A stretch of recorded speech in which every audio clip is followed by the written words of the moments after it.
State bank के governor को हटा दिया गया है और अब कायम मकाम गवर्नर साहब मौजूद हैं, लेकिन डॉलर फिर भी कंट्रोल नहीं हो रहा। जो सबसे बड़ा दावा था, इसहाक डार साहब तो कहा करते थे हमारी हुकूमत मिलेगी तो हम भी 130 140 का कहते थे वो, लेकिन डॉलर अभी नहीं कंट्रोल हो रहा। पता नहीं नए गवर्नर के आने से क्या होगा। लगारी साहब, क्या पता चल रहा है नए गवर्नर के हवाले से? कायम मकाम गवर्नर हैं, कौन नया गवर्नर बाकायदा आ सकता है, ये कंटिन्यू कर सकते हैं, कुछ इस बारे में इतलात हैं?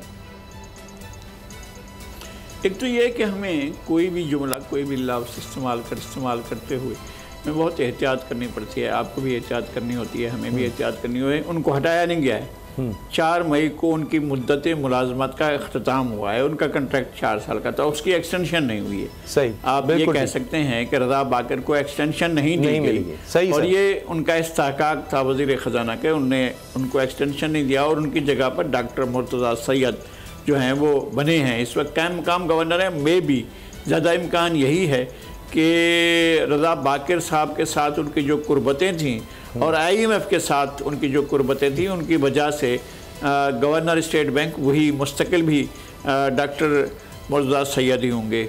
90 के अशरे के डिकेड के आखिरी दिनों में उन्होंने डॉक्टर महबूब अल हक ने एक इदारा कायम किया था इस्लामाबाद में, ह्यूमन रिसोर्स डेवलपमेंट सेंटर था।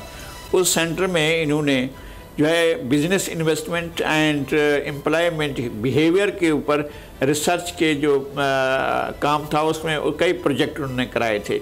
और नोफील्ड कॉलेज यूनिवर्सिटी ऑफ ऑक्सफोर्ड का है, वहाँ से उन्होंने जो है PhD किया है इकोनॉमिक्स में। एक पढ़े लिखे हैं, 16 साल उनका काम तजर्बा है IMF के साथ काम करने का।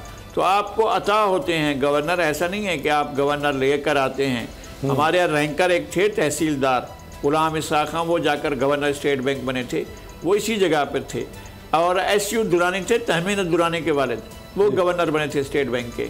और इसी तरह से बहुत से ऐसे लोग थे गवर्नर बने जो लोगों के जो बाहर के किसी इदारे से नहीं थे, वो मुल्क के अंदर काम करते थे, मुल्क के अंदर वही आगे बढ़ते हुए बने। लेकिन फिर भी वज़ीर ख़जाना हमेशा आपको अतिये के तौर पर आता है। आपके उसके पास आपकी नेशनलिटी होती है या नहीं होती है उसको नहीं देखा जाता, बल्कि वो आपको दे दिया जाता है, लेकिन उसका नाम, उसकी ज़ात, उसका इलाका वो पर लगता है कि पाकिस्तानी है, लेकिन वो दर हकीकत आलमी मालियाती इदारों के, वर्ल्ड बैंक के या IMF के मफादात की निगहबानी करने के लिए यहाँ होता है। और मफादात की निगहबानी महज इतनी होती है कि पाकिस्तान में डॉलर ना आए।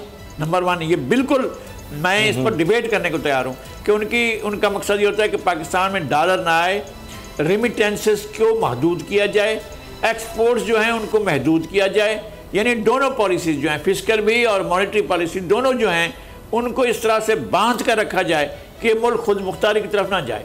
आपको जो मिलते हैं, मैं वहाँ से शुरू करूँगा जो अयूब खान के थे, जो है मोहम्मद शुएब, वहाँ से लेकर आगे बढ़ते हुए सिर्फ आपको अपने मुल्क से डॉक्टर मुबशिर हुसैन जो एक इंजीनियर थे और इस पाकिस्तान में होते थे, वो यहाँ आए थे, वज़ीर ख़जाना बनाए गए थे, जिनका IMF से कभी कोई ताल्लुक़ नहीं था।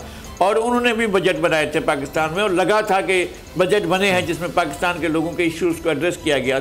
आपको बाकी तो अतिये में मिलते हैं ना, गुलाम इसाक खान थे, वो इसी मुल्क में थे। ठीक, लेकिन यह है कि आपको गवर्नर हमेशा से बाहर से मिलते हैं, वज़ीर ख़जाना भी बाहर से मिलते हैं, वो लेकर आते हैं कुछ असाइनमेंट और उस पर अमल करते हैं। और वो अमल कर लेंगे, चाहे वो रज़ा बाकर करते उनकी मर्जी, डॉक्टर मुर्तज़ा सैयद करे उनकी मर्जी। यानी एजेंडा ये होता है कि पाकिस्तान खुद का तसलसल रहेगा। स्टेट बैंक की जो पॉलिसीज है उसमें कुछ हद तक हमें आएगा, क्योंकि दोनों का बैकग्राउंड जो है वो मिलता जुलता है, जो भी गवर्नर हैं स्टेट बैंक के। सब्सक्राइब करें और बेल दबाएं ताकि कोई खबर रह न जाए।